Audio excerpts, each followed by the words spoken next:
Bismillahirrahmanirrahim.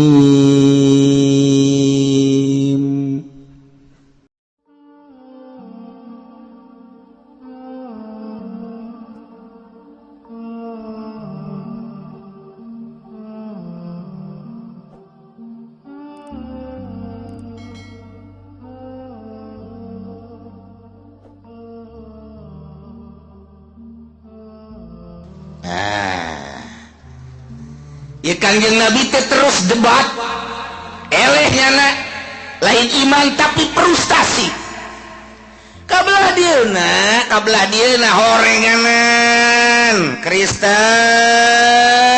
di jero agama Kristen ge tengah hiji eta teh aya wilah-wilah aya golongan-golongan di Yahudi sarua bae Masya Allah disangka kurang mah Yahudi teh atuh sagemlengna Yahudi henteu sarua di jerona ieu berpilah-pilah golongan-golongan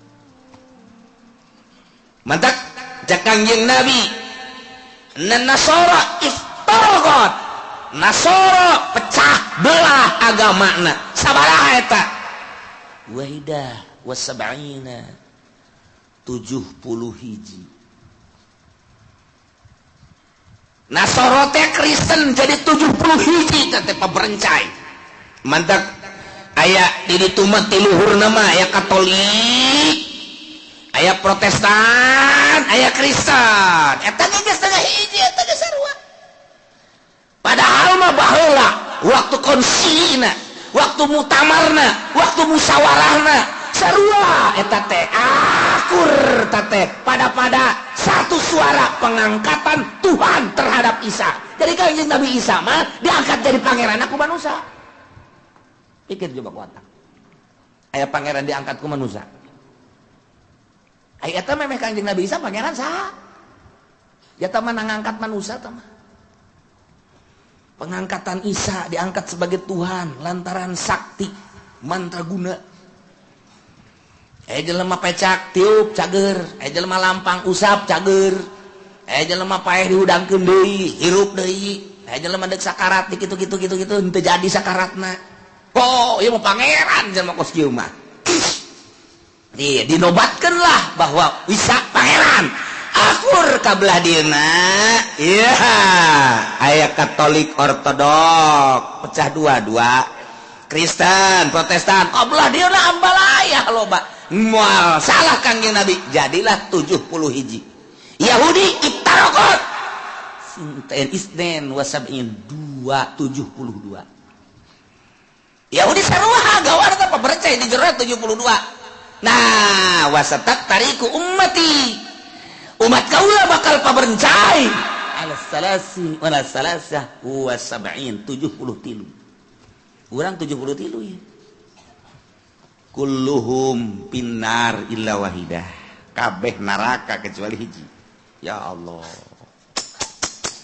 wa sataftariku ummati ala 73 millatan bakal paberencai umat kaula menjadi 73 agama kulluha finnar illa billatan wahidah kabeh ka neraka kecuali hiji cak sahabat qalu aman ya Rasulullah saha eta nu hiji cek Kangjeng Rasul man kana ala ma ana alaih wa ashabi jelema anu nuturkeun kaula nu akur jeung kaula jeung para sahabat-sahabat kaula eta lah nu salamet ieu lah ahli sunnah wal jamaah mantak alaikum bisunnati wa sunnatil khulafair rasyidin di urang bela mun dihitungan NU ieu keur carita golongan aya di Muhammadiyah aya di Persib Persatuan Sepak Bola Bandung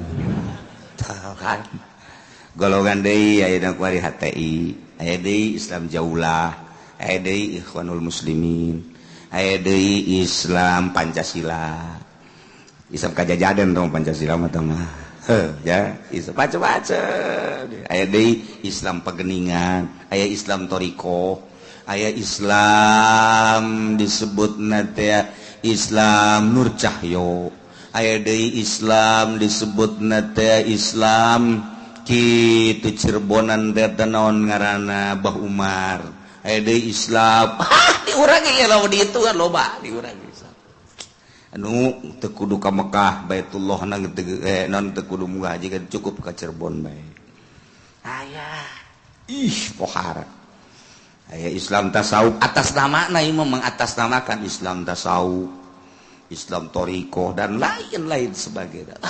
Dijieun golongan kan disebut asobiyah. Asobiyah teh iketan-iketan. Jadi nyana teh percaya ka iketan-iketan di salah satu perkumpulan ngaranna asobiyah. Mun di bahasa intelekeun ngaranna fanatisme. Tina isobah teh beber teh dinisbatkeun isobiyah. Jadi kang bangsa beber ngiket, terikat ku NU, terikat ku Muhammadiyah, terikat ku Persis, terikat ku berbagai-bagai iketan. Ajunya teu keluar tidak aturan-aturan eta dipertahankan terus ngaranna asobiyah yakni fanatisme. Tuh mulai paberencai.